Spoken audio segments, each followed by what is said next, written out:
When I signed the membership book of the Community Church of New York in the spring of 1996, thereby officially joining my first UU congregation, I didn't really understand what I was doing.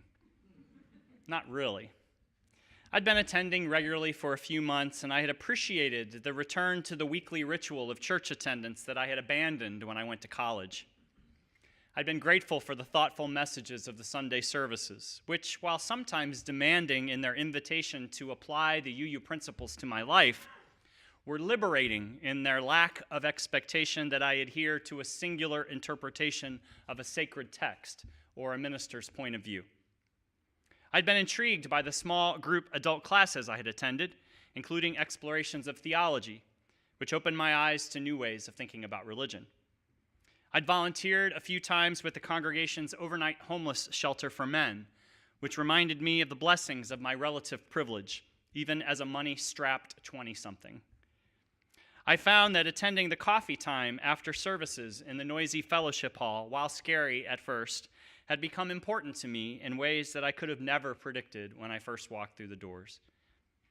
I hadn't agreed with everything everyone said in that congregation, but I relished that I was encouraged to inhabit and take responsibility for my own ideas and religious journey, and to realize that doing so in the company of others offered opportunities for growth and learning that otherwise may have gone undiscovered. I clearly had lots of good reasons to join my first UU congregation, but I didn't really know what I was doing. Not yet. I didn't yet comprehend that by joining that congregation, I was following a long line of devoted and thoughtful people who had come before me, standing on their shoulders, really, reaping the benefits of their commitment and contributions. I didn't yet grasp that by joining the church, I was committing to investing in an organization with an extraordinary legacy, a legacy that was now mine to help continue. A legacy that, in the case of that congregation in New York, included participation in many of the major social and political causes going back for more than a century. A legacy that included, through the efforts of their former minister, the Reverend John Haynes Holmes, the founding of both the NAACP and the American Civil Liberties Union. When I joined that church, I was joining that legacy. And whether I knew it or not at the time, I was accepting the responsibility to continue it. Because I didn't know what I was doing back then, I don't remember making a pledge of financial support when I joined. I don't think I was even verbally asked to do so, which was okay by me. I didn't have a lot of discretionary income at the time, and the truth is, I didn't join the congregation to give money to it. I joined to be part of a community. I joined for what I was receiving, not for what I would give. I did contribute a few bucks each week when the baskets were passed, and I figured that was enough. Well, I wasn't really sure what was enough. I just didn't know any better. A few months later, when I attended my first congregational meeting, I realized that I wasn't empowered to vote at that meeting because I didn't have what they said was a pledge of record. What do you mean? I asked my fellow member who was checking people in. I put money in the basket every week. But we don't know you're doing that, she said, unless you put your name on it. I begrudgingly made a small pledge right then and there so that I could vote at the meeting. I was kind of irritated, to tell you the truth. Nice way of doing business, Community Church of New York, I thought. With hindsight, I'm embarrassed about that reaction, even as I forgive myself for not really understanding what I had done by joining that church. I didn't yet know that I wasn't doing business by joining the church any more than they were doing business with me. If I had more closely read the materials I had been given when I joined, I would have understood the expectations of stewardship. I suppose I was waiting for volunteers, people like yourselves, to teach me how to be a member, and not just the part about being disappointed and staying anyway. I was waiting to be taught about stewardship. And as it turns out, I would have to wait some more. When I moved to Chicago a few months later to go to theological school to explore the idea that I might become a minister, I joined another UU church, the Second Unitarian Church of Chicago. When I signed the membership book there, I made a small pledge of record, for now I knew the minimum expectations, at least. but I still didn't truly grasp what I was doing when I joined that church. I didn't yet grasp my place in and my responsibility to the legacy of that church. I remember the first stewardship drive I experienced there. It was what was known as a one-to-one drive, with members visiting members in their homes to talk about church, and more specifically, to talk about financial commitment to the church. Yuck. Scary, right? Jim was the member who visited me in the small apartment I shared with Susan. He was a real Chicagoan, born and raised, spoke with a dialect. Could have been a person in that Da Bear skit that used to run on Saturday Night Live. Kind of disheveled in his appearance. At least 20 years older than me. The kind of person I probably wouldn't know at all if I hadn't met him at the church. The kind of person, as it turns out, who even these many years later still sends me a Christmas card every December. That kind of person. Jim had brought with him a pledge form so that I could write down the dollar amount of what Susan and I planned to give to the church that coming year. Church leadership has to ask for these commitments so we can responsibly budget, so we can do the most good we can with the dollars our members entrust to their church. By the time Jim visited me that day, I'd heard a few testimonials about stewardship during the services, and I'd seen some of the handouts for that year's drive, but I hadn't really paid much attention. I knew my resources were tight, and they would be for many years. After all, I was likely going into the ministry. My financial future was uncertain at best. Jim and I sat at the kitchen table. We made small talk for a while. I wish I would have asked him then more about his life and why the church mattered to him. I would have learned much sooner than I did how devoted to the church he was, and I would have been inspired by his example. I also would have learned that he was a committed social activist, a big pro-union guy, a guy who could have told me many stories that I would have loved to hear. But I'll confess, at the time, I was mostly afraid. I was afraid that Jim was there just to try to squeeze some extra money out of me. That's what churches do, you know. Yeah, even the good ones. They just try to get every last penny that they can. Never mind that the values of that congregation matched my own, and that I would likely benefit more from being a part of that church than any sacrifice, any dollar amount I could have given at the time would have been. But see, I didn't really know that yet. And so I chose to be in defense mode. I still didn't understand what I had done when I joined that church. Finally, after the small talk was over, Jim slid the form my way and asked me to submit my pledge. I wrote down a number, a small number. It was about $150 for the entire year. 52 weeks of services and programs, 52 weeks of operating a building that served not just the members of the church, but the neighborhood as well. Support groups, theater troops, community meetings. I knew my pledge was small, but I trusted Jim and the church would understand. It was the church, after all, the home of compassion and forgiveness. I handed him the form. He looked at it, then he leaned in toward me as if he had a secret to share. He softened his voice, and he said, "You know, Mark, back when I was new to the church and trying to figure out how much I should give, I figured I could give to the church at least as much as I spent on beer."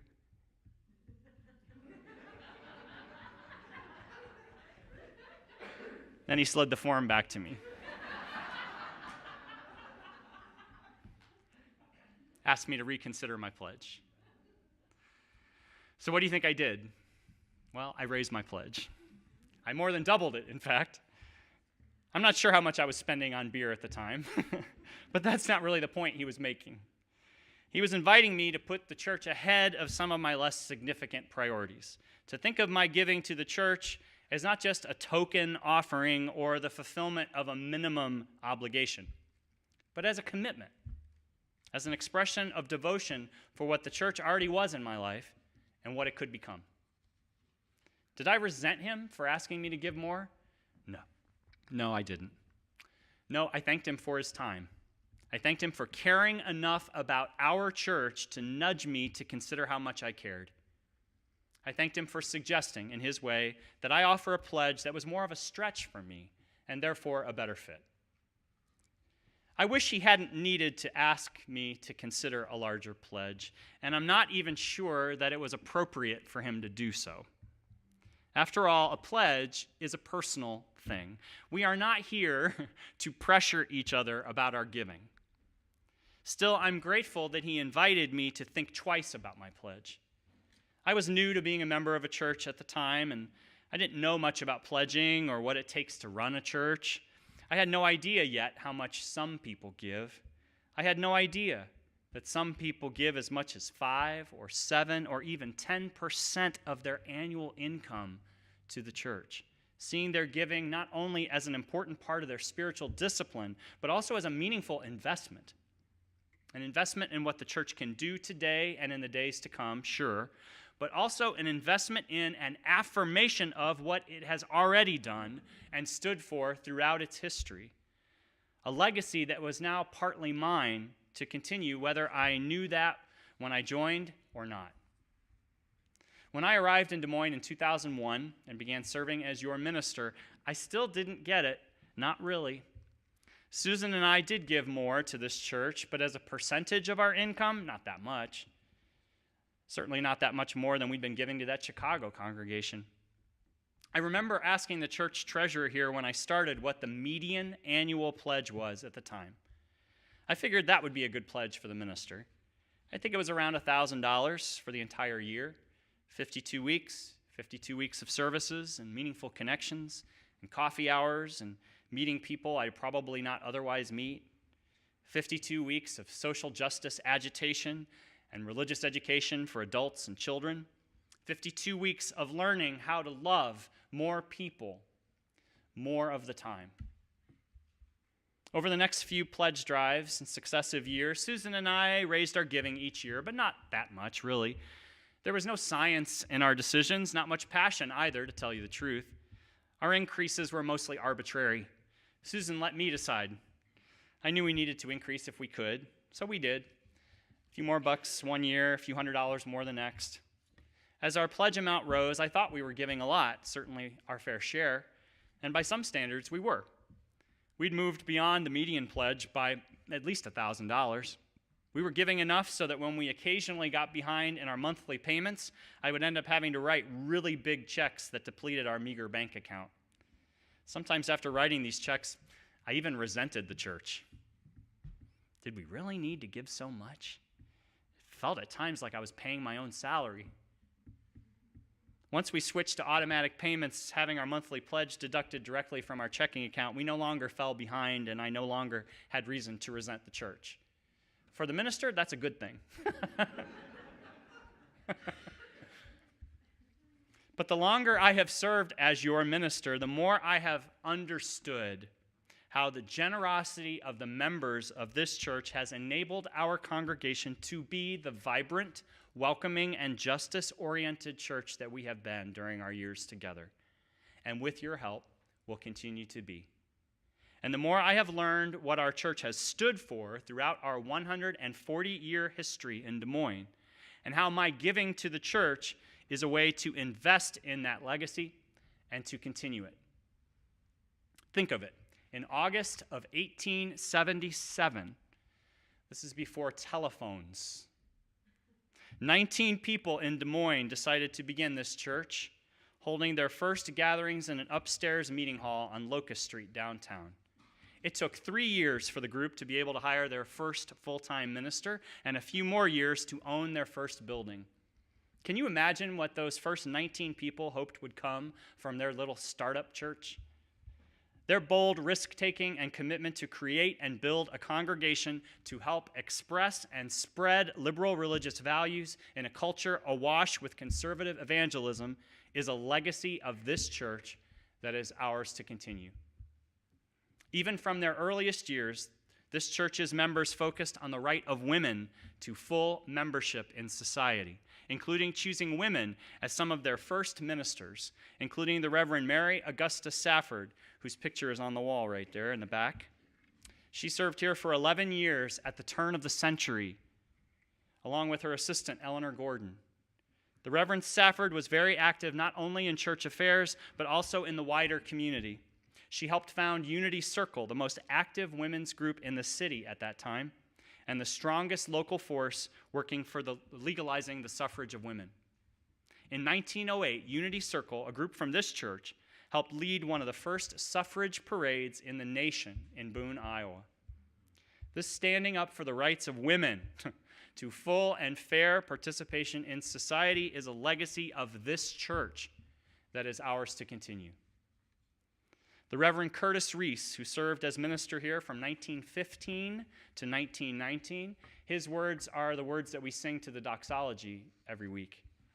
Well, he preached sermons here that emphasized the role of humans in effecting positive change and downplayed expectations of divine intervention. His humanistic approach to religion, though radical for some, was shared by others nationwide and led to the founding of the American Humanist Association, which Reese served as president for 14 years. This willingness to respectfully provide an alternative to the orthodoxies of our time is a legacy of this church that is ours to continue. In 1934, First Unitarian was served by the Reverend Aaron S. Gilmartin, a young minister and a socialist known for supporting labor unions. Within a year, Gilmartin joined with a math professor at Iowa State University to create the Iowa Civil Liberties Union, taking the helm as its first leader. Over the years, many of our members have served in a variety of positions for this organization, now known as the ACLU of Iowa, which continues to be an essential organization in the defense and preservation of our rights. This commitment to defending civil liberties is a legacy of our church that is ours to continue. Following World War I and World War II, Unity Circle sought to improve the lives of the victims of war. They collected clothing and non-perishable food, sending tons of it to relief agencies in Europe. During this era, our church, among other Unitarian congregations nationwide, was second only to All Souls Church in Washington, D.C. for our contributions to post-war relief efforts. This serving the needs of victims of war is a legacy of our church that is ours to continue. In 1948, member Edna Griffin ordered a sandwich and a soda at a Des Moines lunch counter where she knew she wouldn't be served because of the color of her skin. Soon after, Griffin filed suit against the lunch counter for violating Iowa's civil rights law, and the case was heard all the way to the Supreme Court. Meanwhile, Griffin and her friends, many from this church, picketed the lunch counter every Saturday for 6 weeks. The lunch counter was found guilty, and in 1949, Edna and her supporters walked into the lunch counter and were served. Because of the efforts of a member of this church, our church, Iowa's public accommodations were integrated. This naming and undoing discrimination and injustice is a legacy of our church that is ours to continue. During the time of the Vietnam War, a group of middle and high school students offered a protest by wearing black armbands to Roosevelt High School in memories of all the individuals who had died in the war. Some daughters and sons of members of our congregation participated. Chris Eckhart, whose mother Maggie Eckhart was a member of our church, was among those students who brought suit against the school system for depriving them of their rights to free speech. And this case was carried, thanks in large part to the Iowa Civil Liberties Union, to the U.S. Supreme Court, which ruled for the youngsters with the dicta that the right to free speech does not stop at the schoolhouse door. This standing up for free speech is a legacy of our church that is ours to continue. In 1979, when the Vietnamese refugee crisis was at its height, Iowa Governor Robert Ray decided that Iowa could help, and a group of First Unitarian members responded, including members Terry and Jane Swanson and Ron and Eileen Bowerman. They sponsored a Vietnamese family of 2 parents and 7 children, renting and rehabilitating a house for the family, dealing with problems ranging from housing to dental care to jobs to school enrollment. Over the months, as the group agreed to sponsor more and more family members, those helped numbered 28. The members of this family, with the congregation's help, prospered and became engaged and successful U.S. citizens. This example of helping refugees is a legacy of our church that is ours to continue.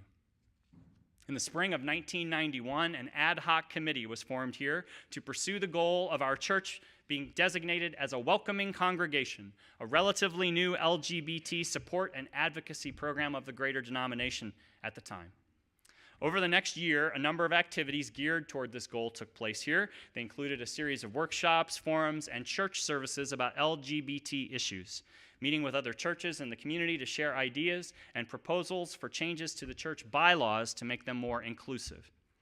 The committee was also instrumental in encouraging the UUA to incorporate LGBT materials into our About Your Sexuality program that later became OWL, Our Whole Lives, the sexual education program that our congregation offers to all ages today. These activities culminated in a congregational vote in 1992 that made us one of the earliest congregations in the nation to receive the Welcoming Congregation designation. This being a leader in naming and protecting LGBT rights and inclusion is a legacy of our church that is ours to continue.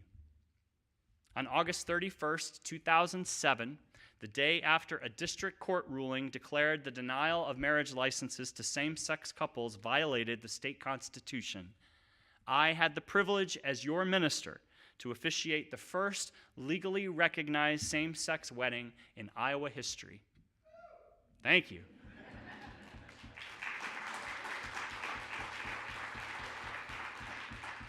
But look, I didn't do that just as Mark Stringer. I did that as the Reverend Mark Stringer, who was a minister of the First Unitarian Church of Des Moines. And the couple came to me because they knew what Unitarian Universalism stands for, and they knew that I would say yes, I would do it with pride, and that the congregation I serve would celebrate. And we did.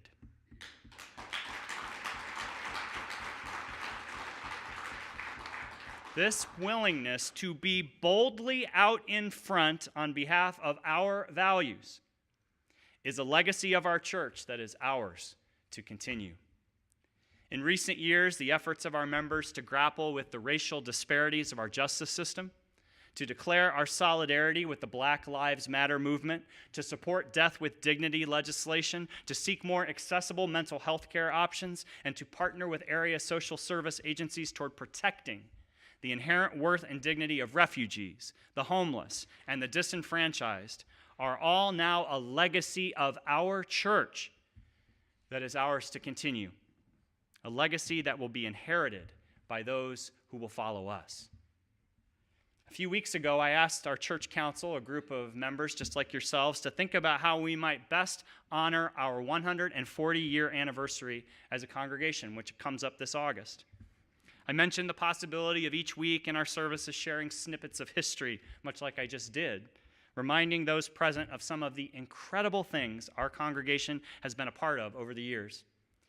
One of your counselors, Bill Paxson, suggested rather than just highlighting what a few exemplary members or ministers did, it would be powerful and just as important to share stories of the kinds of things that average members have done over the years to enable this congregation to have a 140-year legacy in the first place.